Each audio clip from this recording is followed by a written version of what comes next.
I am not sure why this particular figure and another one that we'll be looking at later on are shinier than the others. Hello fellow Aussians, and welcome to the channel. Today we're going to be looking at some of the tiniest little figurines from my Wizard of Oz figurine collection. The order in which we'll be looking at each individual character is by the number order of how the company originally issued out each of the characters.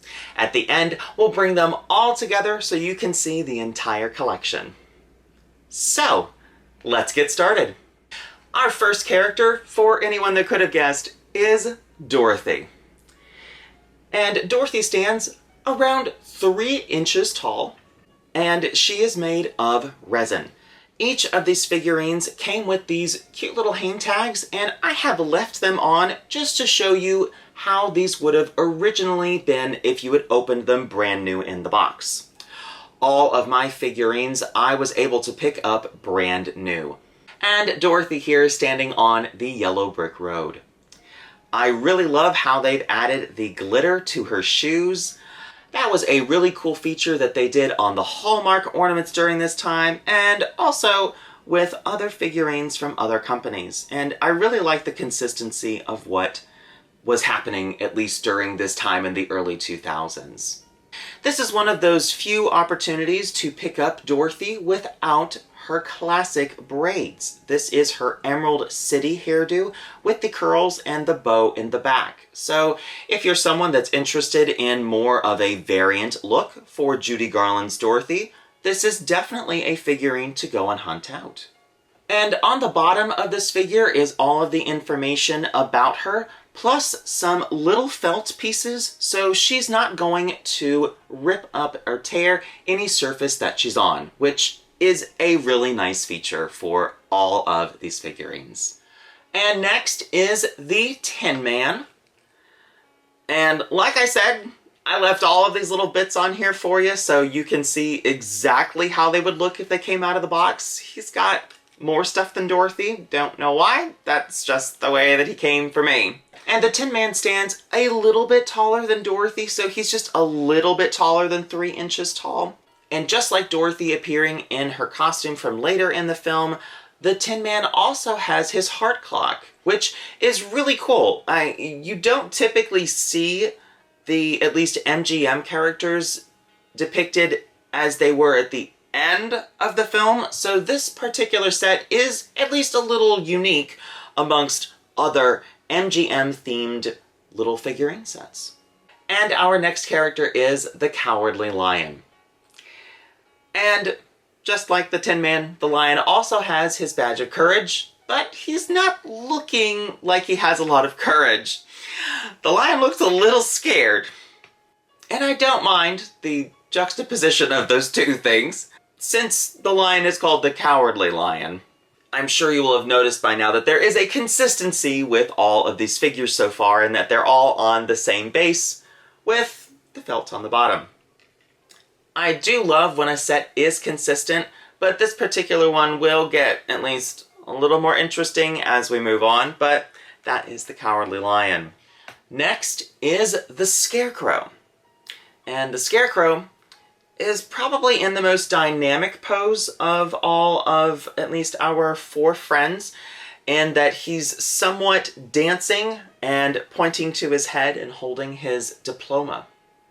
I am not sure why this particular figure and another one that we'll be looking at later on are shinier than the others. I don't know what that's about, why he has a sort of glaze on him and the others don't. Don't know. I'm not sure if they were issued with different glazes on them. I have no idea. No idea. And our next figure is Glinda the Good Witch. She is the first figurine from this set to not have the yellow brick road under her, and she's also a little bit taller than the others. She's a little bit over 3 inches tall, and she's much more of a substantial figurine. The width of her skirt is also 3 inches, and it's around 2.5 deep the other way, so makes an oval, but she's really nice. I like how she's not very pink. It's more of a sort of silvery, pale pink that they've done with her. During this particular period in the early 2000s, Glinda had interesting coloring. Sometimes she was in purple, sometimes bright pink. It just kind of depended on, I guess, what the artist wanted. It's kind of interesting how at least they were given the liberty of doing this back then. I don't think this would happen now, but I really like her. And like the Scarecrow, she also has that sort of shiny sort of finish on her. And she does have the felt on the bottom. And our final character that we'll be looking at is the Wicked Witch.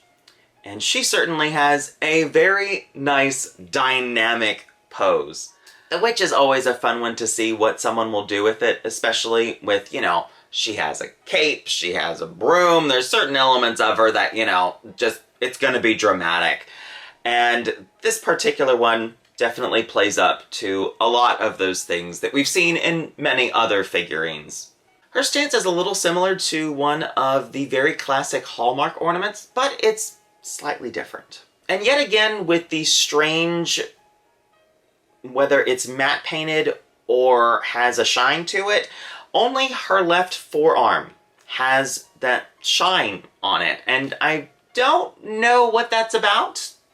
I'm not sure if that was a factory mistake or whether she was glued back together. I mean, like, I honestly don't know because I got these brand new in the package. So, yeah. Really weird. Not sure what that's about, but that's how my Wicked Witch is. And probably the absolute coolest piece from this collection is the final centerpiece. And that is this Emerald City centerpiece. And this piece is made on a translucent green acrylic. So not only is the Emerald City part that translucent, but the base is as well. This top section is just painted. So it's not white or anything like that like the others. This is all translucent, which is so cool. I really love how they decided to do that for the Emerald City. It just makes it look so cool, especially if you did a setup where you put like a light behind this. That would look so neat. This Emerald City stands around 8 inches tall, so this is a pretty substantial piece and will definitely stick out amongst your other Wizard of Oz figurines, which this piece by itself is just really cool. The diameter is a little bit over 6.5 inches all the way around. Not all of the figurines will be able to fit onto this base, but you can fit at least Dorothy, Scarecrow, Tim, and Lion. And it still looks pretty cool. And you can stick the 2 witches on the side of it for a really cool setup. The Emerald City really brings it all together and just makes the thing really pop. Acquiring this entire set can sometimes be easy, sometimes not. It's kind of hit and miss. A lot of these Westland giftware pieces can either be marked up really high or they can sell for rock bottom, is what I've noticed. There's a really strange market for at least these Westland pieces. I picked at least these 6 figurines up for $10. And that was just a couple years ago. Had to spend a little more on the Emerald City. I think I spent $60 on this piece. So $70 for all of this, not bad. I'm sure they definitely cost more back in the early 2000s when this was released. Now, all of these figurines were released individually, and this is Glinda's box. Just to show you what the boxes looked like, they were the very standard pink and white striped Wizard of Oz boxes from that time. The top of it says Westland, and the bottom has all of the information about that figurine. Later on, the Westland Giftware issued all 6 of the figurines packaged together in one single box. And the only difference between that box and the others is that that one was a window box, so you could actually see all of the figurines inside the box. Now, exactly how much will this cost you if you wanted to add these pieces to your collection? I'm not entirely sure. A lot of these Westland pieces from the early 2000s, I have noticed are becoming somewhat rare. And back in the day, they certainly were not rare 20 years ago, but now they're getting into that very kind of obscure rarity.